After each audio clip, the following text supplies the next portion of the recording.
Hey guys, and welcome back to this channel. In this video I will be showing you guys how you can add video transitions in DaVinci Resolve. So you're just going to go to Toolbox here, and as you can see there is a video transition tab, and you can just add, for instance, you want to add this barn door sort of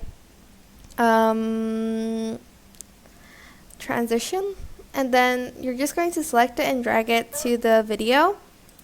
And you can also, I think, edit the transition. Here you can change it here too, the transition type. You can also change, like, if you want it to be horizontal or vertical. You can also add like a border to it, as you can see.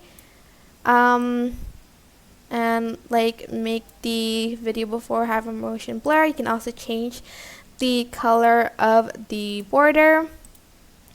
You have this ease in, out, or like in and out, or even custom.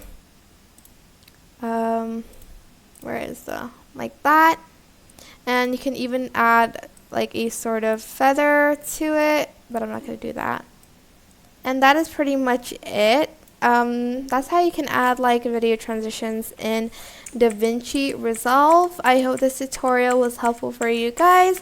Don't forget to like, comment, share, and also subscribe to this channel if you haven't done that. If you have any questions, just leave it in the comment section down below, and I will try my best to answer them all. Thank you so much for watching. Bye!